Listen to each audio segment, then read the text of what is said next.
Lindsey, thank Yes. you. Thank you for doing this first Yeah. off. Like, I don't want to talk to the camera too much, but like we just, like, Daniel and I had a meeting at Revo Cup. Like, if you want good coffee, Revo Cup in Lenexa. Yeah, it's good. It's good. Good people working here too. But we stumbled into a conversation. It's like it hinges on like everything that we're walking through. Like, and so that being said, like to continue with our, like, we've been asking people questions. Like, absolutely. Okay, so and I'll make this as quick as possible. Oh, you're good. You're totally good. In your day-to-day life, what do you value the most? And so what's your favorite thing about your day-to-day? People. Like, definitely people. My kids are a really meaningful part of my everyday experience. I start my day, though, I'm so extroverted and I'm so relational, but a few years ago I got so anxious about some work stuff that I got very serious about my quiet time in the morning. And it was a big deal because I opened a coffee shop, so it meant getting up at 4:15 instead of 4:30. But I would hold space just to be still. And sometimes it's a hot mess. Like, sometimes I intend to pray. Sometimes I try to go through like a scripture reading, and sometimes I check my email and I'm all over the map mentally. But I start my day still, like, and that has been a huge game changer. Instead of my kids got started before me and now I'm overwhelmed and I'm frustrated with them for just being human beings. That hits home for me.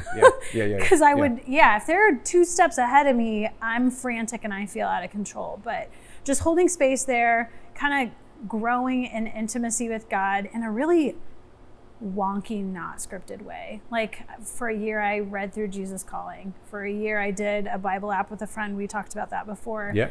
Sometimes I read 12-step recovery literature. Sometimes I email somebody I never wrote back that I thought from like a week ago. Sometimes I'll send a Marco Polo video, but just getting still. But God always brings to mind people. I think my prayers have shifted a lot over the last few years from like, what do I want, or how do I want to be, or how I want him to change me, to like kind of what's coming my way today. Like, how can I be a more meaningful addition to other people's days? Like, it's flipped for me. Like, my kids used to belong to me in my mindset, and now I feel like I have a responsibility to them. And that's just been happening over the last few years. It's good. Yeah. Thank you. Yeah, for sure. Yeah. And like, okay, question 2. If money wasn't an object, right?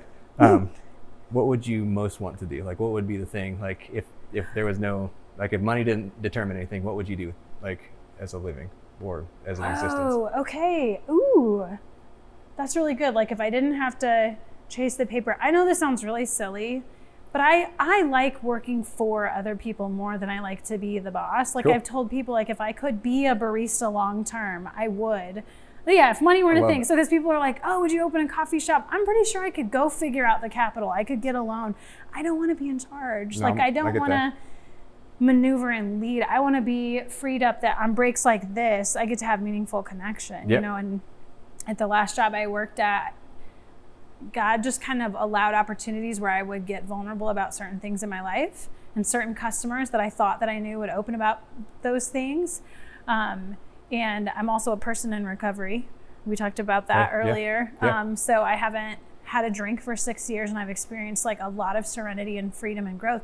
And I've invited women to come check out recovery meetings or like sober curious groups where these are just people who choose not to have mind-altering substances or whatnot, because I feel like it's an extension of ministry. It's like I get to work, but I don't depend on my paycheck to just become available, if that makes sense. Like, I would love that.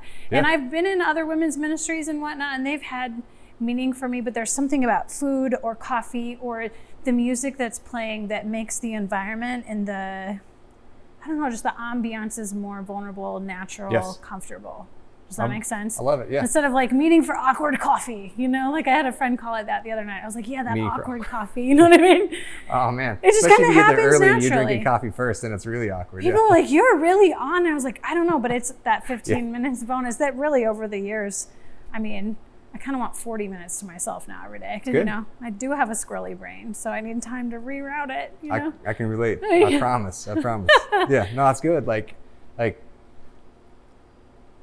So you're thinking like from the concept of like a coffee house being a vehicle, like as a means for Right. connection and provision of natural atmosphere. engagement. Like I am the queen of random conversations in public. My kids are like, we can't go anywhere for what you don't see Yeah. people that you've met before. Yeah. Like my daughter's getting her senior pictures, and it was 7:30 on a Saturday morning at the World War I Museum, and I run into a gal that I know from one of those sober curious groups. Like literally Yeah. the only human being in the whole place, and we're way across town from where we live. Or I just have some sort of connection with someone I meet randomly at the library or at the grocery store. And it's wild. Like when I'm on a dead run and the paycheck matters and the to-do list matters and the next thing that's in my brain is my focus, I miss all those opportunities. So good. So yeah, so if money was of no consequence, I could just be open to paying attention more. And that's and you're wired like that. Like we know that like the language we give that is people of peace. So like you're a connection, a route to other people groups and other. Ooh. Yeah, it's really cool. Like People of peace. I think like a lot of what we've been talking about, like the reason we're asking these questions is like Right. what really matters. Right. Because the paycheck matters in a sense of like Yeah. it doesn't, and like I mean it's good Right. to work and like to provide, right? Right. But ultimately, Right. what is the real driver Right. behind it? And I think this is like Absolutely. Right? Like relational intimacy. Like we're going through this big life crisis as a family. Like everything that we thought was true is no longer true. Like the family structure we had, the emotional security we thought we had is like, it's all off the table. And I did recently celebrate 6 years of sobriety, and Congratulations. thank you. And you have the opportunity to talk and share about your experience, strength, and hope, or like what principles of recovery you've been utilizing. And there's so much overlap between like biblical living and then a program of recovery. And the thing that stands out to me, like in the falling apart of my marriage, I'm the party who is healthy and still committed to what we had originally agreed on when we got married. My husband is taking a different route and is wayward, and his heart is far from God. But he's very isolated. He and this other person in his life are that's all of them. That's all the people. And for me, I mean, I have countless friends like checking on my kids, offering to teach my son to drive, bringing us a meal once a week. And I wanted to not receive that help. But that's a way I've grown too, that I'm able to ask for and receive help when people want to offer it. Like I don't have to have it all together. That's hard to do. And it's not applauded in our culture to not be self-sufficient, you know what I mean? But I'm like letting people in, and I can't even count how many people I didn't realize I meant something to because I've invested in those relationships over the years. Like I've listened when they needed somebody.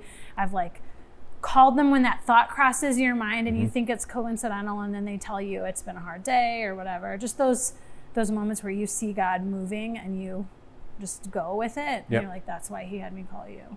It's great.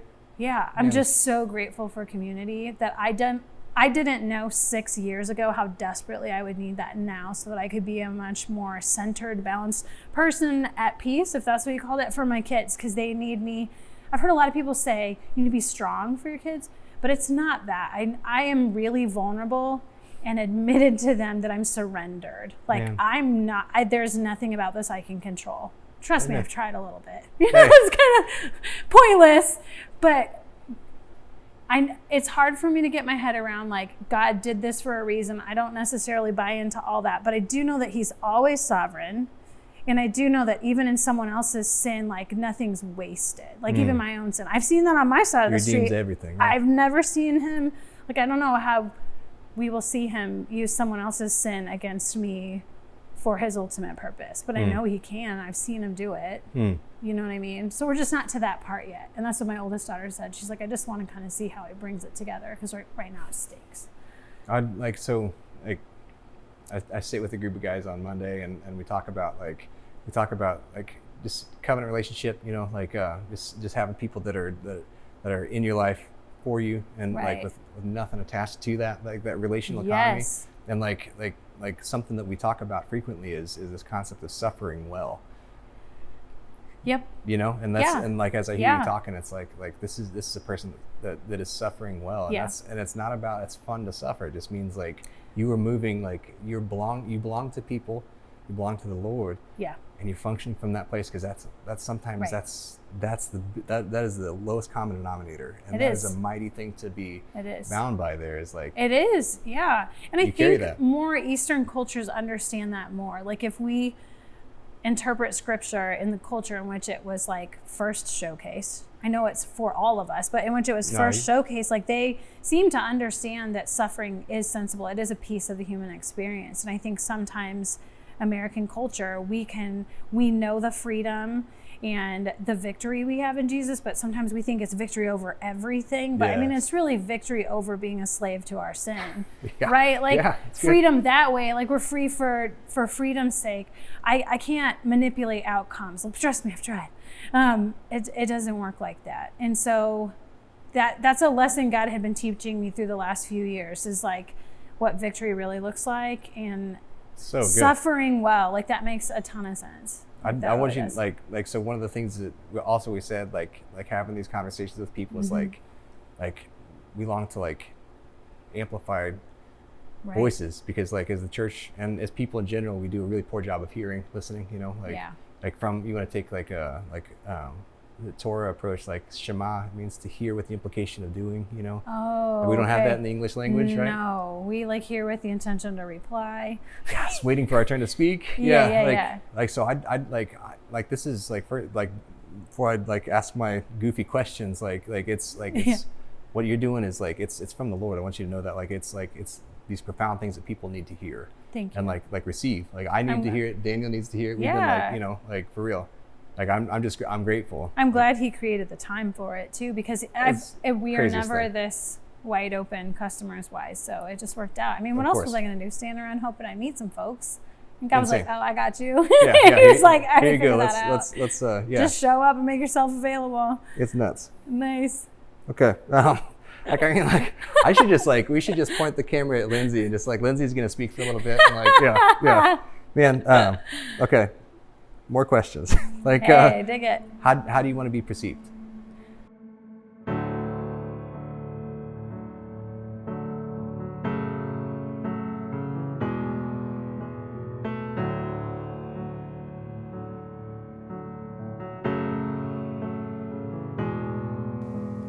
God of creation, there at the start, before the beginning of time.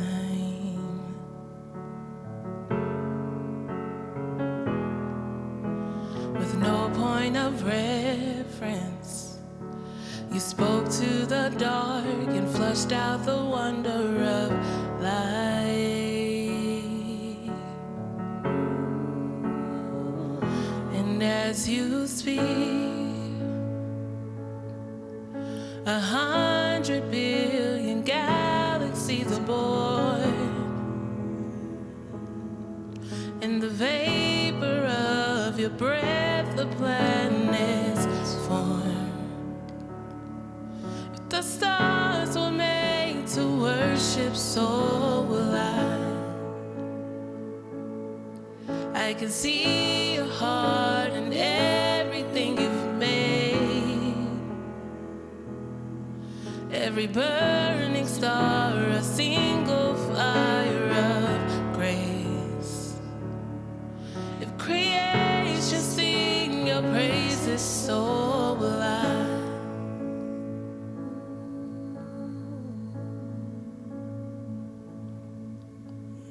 God of your promise, you don't speak in vain, no syllable empty or void.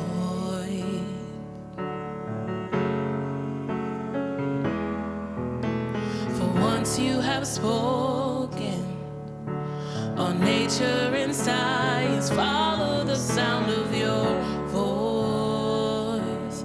Oh, and as you speak,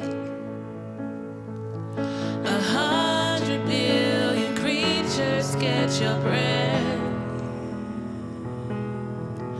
evolving in pursuit of what you said.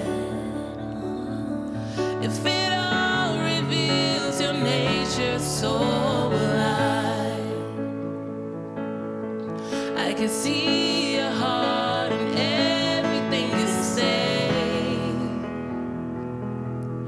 Every painted sky, a canvas of your grace. If creation still obeys you, so will I.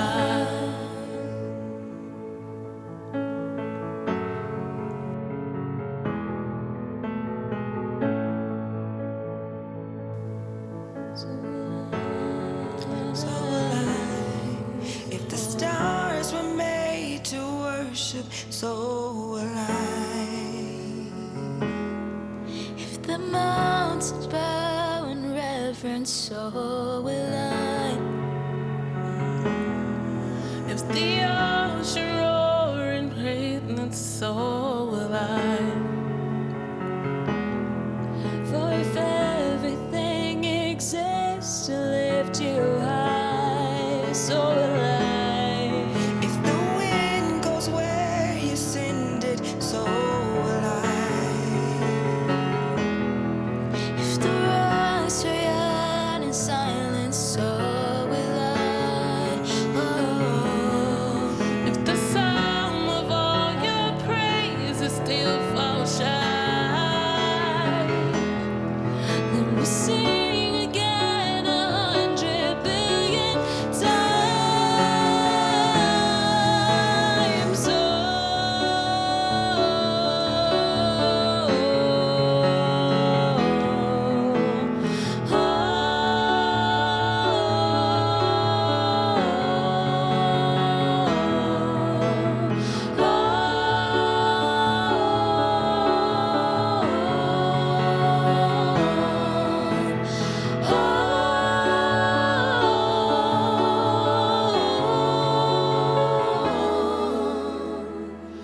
and as you speak, 100 billion galaxies are born. In the vapor of your breath, the planets form. If the stars were made to worship, so will I. I can see your heart in everything you've made. Every burning star, a single fire of grace. If creation sing your praises, so will I.